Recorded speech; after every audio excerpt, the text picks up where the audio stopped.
Really, let's take a look at some of the global indexes on a weekly basis, ending on the week of 26th of August. Right. Let's look at the U.S. Indices, the major stock indices, um, which has experienced a pretty dramatic Friday ending. Okay. So first of all, you can look at the Dow Jones average indexes. You see it closed down from pretty strong support over here, and it drops below the support. Okay, but anybody who's trying to trade the component stocks of the Dow Jones after Friday probably needs to be careful if you want to continue to short it.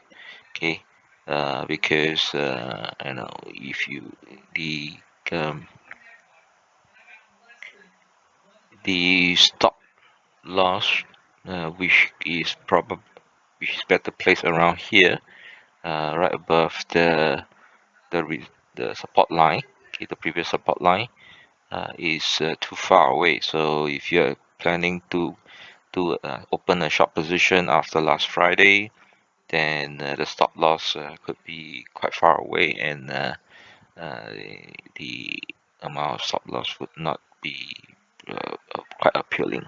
Uh, so if anybody is bearish on this, probably it's better to wait for a rebound towards this particular new resistance line.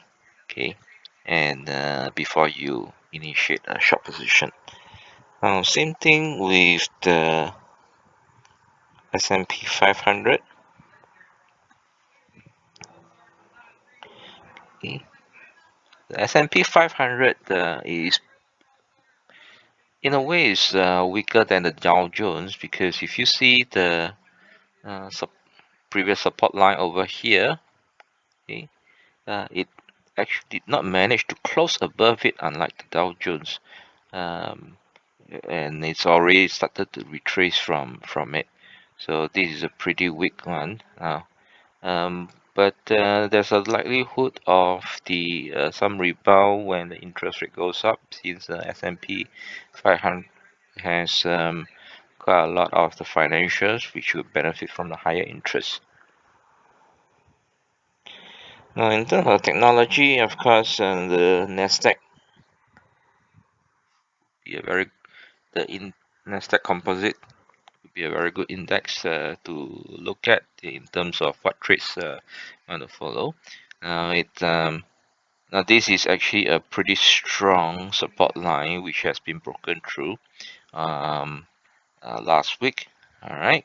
So again, it's best that if you have not already initiated a short position, then it's better to wait for a technical rebound towards this resistance line, and before yeah, and start to initiate a new short position result.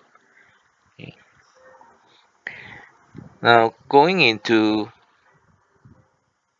let's look at these indexes.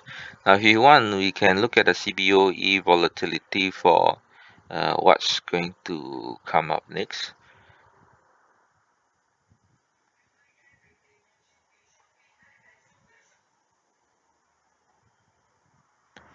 Okay, let's take a longer view of the CBOE volatility index. You can see that it has this particular support line is pretty strong. Okay. And every time it reaches the volatility index drops to near to this support line, it starts to move back up again. And now you can see that it did the same thing. Okay. The week before, it drops very close to the support line, and last week there's a lot of volatility, and it actually rebounds back off the support line. Now, looking at what is happening over here, right?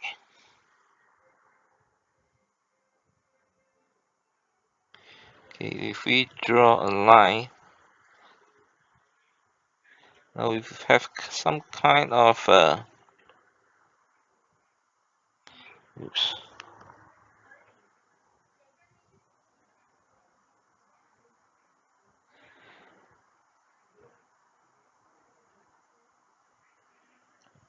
Can see there's a rising channel, somewhat of a rising channel. The highs of all the previous highs, okay, has been rising. So what is it suggesting is that there's going to be quite a lot of volatility over here, which may suggest that now the US indices is actually seeing an end to the technical rebound of this current bear market. Okay, so be prepared to short the stock market whenever there's a chance to do that, which can probably give you a better return than if you long the stock market. Now, heading over to the European side, I'll just take a look at the FTSE 100 in UK.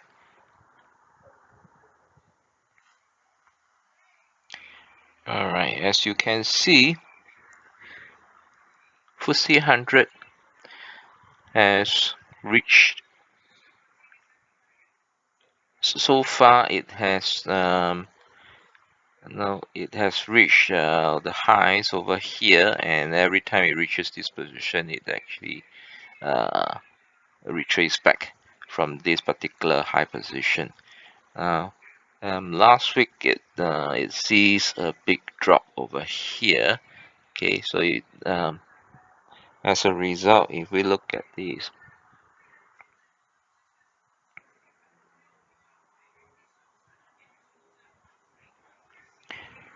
right,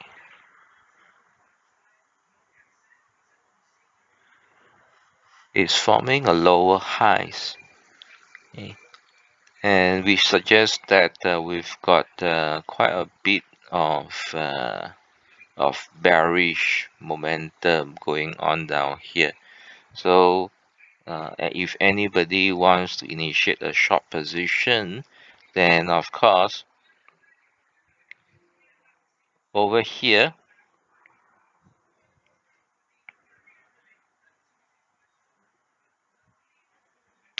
this would be your stop loss.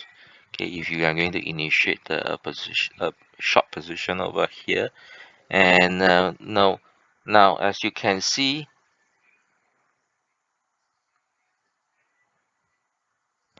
over here, this is a very strong support. Okay, so if you want, what you can do is you can actually take profit around this at the support. Okay, and then but if this support no longer hold because of this bearish momentum globally, then once you break through this support line, then you can actually add on to your short position if you want. Okay, but if it close near to it, then it's best that you can take profit and then wait for it to break through, which would give you a better chance of profiting from it.